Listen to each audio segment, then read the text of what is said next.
दोस्तों, एक छोटे से गांव में बारात सज धज कर मंडप पहुंची थी।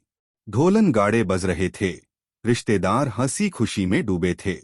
लेकिन उस भीड़ में एक बूढ़ा बाप मटमैले कपड़ों में, पसीने से तरबतर, अपनी बेटी की शादी को निभाने के लिए हर जगह भाग दौड़ कर रहा था। लोग बातें बना रहे थे, इतना गरीब होकर शादी कर रहा है, कहां से करेगा खर्च। तभी जब कन्यादान का समय आया, सबकी नजरें उस पिता पर टिकी थीं। उसने जो कदम उठाया वह किसी की उम्मीद से परे था। और दोस्तों, फिर जो हुआ उसे देखकर पूरे गांव की आंखें भर आईं। यह कहानी है रामलाल की। गांव में दिहाड़ी मजदूरी करने वाला एक साधारण इंसान दिन भर ईंट गारा ढोकर कमाए गए पैसों से घर चलाता था। पत्नी की मौत के बाद उसने अकेले ही अपनी बेटी गुड़िया को पाला था। गुड़िया उसकी जिंदगी की आखिरी उम्मीद थी, वही उसकी हंसी थी, वही उसकी ताकत। रामलाल का सपना था कि बेटी की शादी अच्छे घर में हो, लेकिन किस्मत ने कभी उसका साथ नहीं दिया। दिन बीते, साल बीते, और आखिरकार रिश्ता तय हो गया। दूल्हा पढ़ा लिखा था, अच्छे परिवार से था, लेकिन दहेज, यह शब्द रामलाल के लिए किसी जहर से कम नहीं था। उसने गांव भर से कर्ज लिया, घर गिरवी रखा, मजदूरी के बदले बिन पैसे काम किया, सिर्फ इसलिए कि बेटी की शादी इज्जत से हो जाए। लेकिन दोस्तों, असली कसौटी तो शादी के दिन आनी थी। शादी का दिन आया, मंडप सजा, रिश्तेदार आए, बारात पहुंची, लेकिन तभी दूल्हे के परिवार ने खुसर पुसर शुरू कर दी। गाड़ी कहाँ है? सोने की चेन क्यों नहीं दी? रामलाल ने फोल्डेड हाथों से कहा, भाई साहब, मेरी हैसियत यही है, जो किया है दिल से किया है। लेकिन दोस्तों, लालच की आग बुझती नहीं। दूल्हे के पिता ने गुस्से में कहा, अगर और गहने नहीं दिए तो यह शादी नहीं होगी। गुड़िया के पैरों तले जमीन खिसक गई।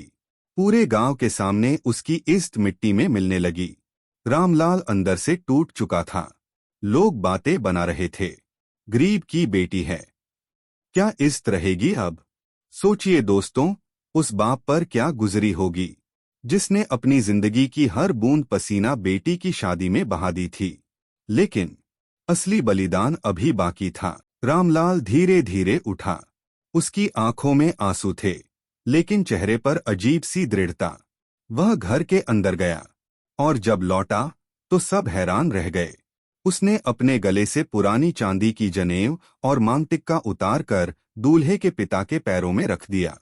ये मेरी आखिरी निशानी है, इसे ही बेटी के गहने मान लीजिए। गांव के लोग सन्न रह गए। दूल्हे का पिता हंस पड़ा, अरे यह कबाड़ किस काम का? लेकिन दोस्तों, उसी पल दूल्हे ने अपने पिता का हाथ झटक दिया और कहा, पिताजी, मैं यह शादी इसी वक्त करूंगा।